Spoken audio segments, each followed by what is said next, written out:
Alejandro Viana foi un republicano galego que axudou milleiros de refuxiados en Francia da represión franquista. O seu nome e a súa xesta quedou durante anos no esquecemento, pero agora o seu sobriño bisneto, Roberto Mera, quere recuperar a súa extraordinaria historia nun libro biografía. Contanos como Alejandro Viana participou na organización dunha trintena de expedicións marítimas cara a América para salvar a vida de moitos republicanos perseguidos. É unha historia que merece ser contada para non esquecer a nosa memoria histórica.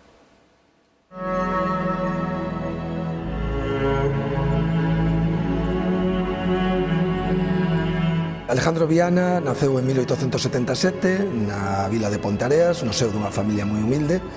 pero pronto se vai para Vigo, onde destaca axiña como emprendedor, como industrial, e se acaba convertindo no primeiro terzo do século XX nun dos personaxes máis sobranceiros da vida social, política e empresarial da cidade. Na súa condición de republicano, el na Segunda República se converte en presidente de Izquierda Republicana na provincia de Pontevedra e no ano 36 consigue acta de deputado pola candidatura da Fronte Popular.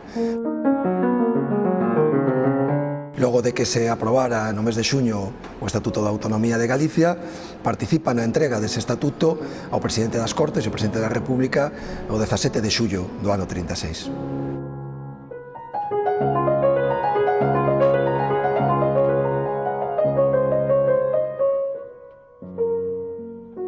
En febreiro do ano 39, Alejandro Viana, xunto con medio millón de refuxiados, cruza os Pirineos cara ao exilio en Francia. Ali o goberno da República no exilio, presidido por Juan Negrín, decidiu nomealo inicialmente xefe da sección de emigración do Servicio de Evacuación dos Republicanos Españois, que se vai encargar, o que ten como cometido, organizar embarques para sacar refuxiados rumbo a América. O frente deste servizo que crea o goberno da República no exilio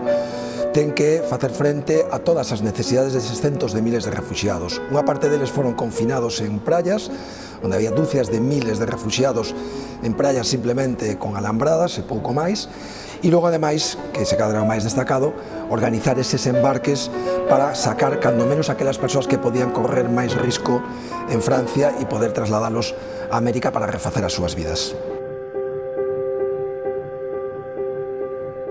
Para organizar os embarques e esas expedicións colectivas, Alejandro Viana ten que facer moitísimas xestións, ten que xestionar coas embaixadas dos países receptores dos refuxiados os seus permisos de residencia, os visados, tamén coas autoridades francesas, ten que organizar o que é a contratación deses barcos, as pasaxes, a localización dos refuxiados, a selección dos refuxiados que van a embarcar. Con esas xestións se pon en marcha embarques colectivos tan coñecidos como o do Ipanema, o Sinaia, o México, o Winnipeg, onde Alejandro Viana está con Pablo Neruda no porto de Burdeos organizando ese flete para 2000 refuxiados que se dirixen, neste caso, a Chile.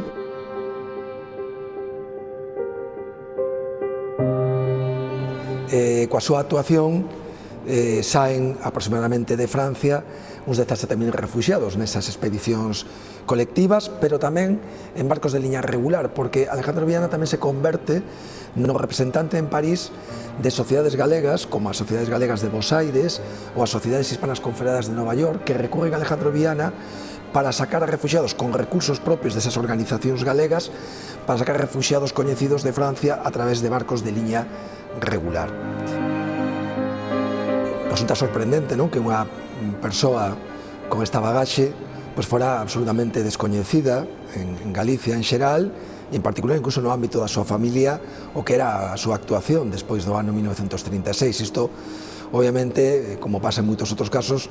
é consecuencia, por decirlo así, da anomalía democrática que supuxo en España ter pasado da dictadura á democracia sin ter feito un traballo de restauración e de recuperación da memoria e do que foi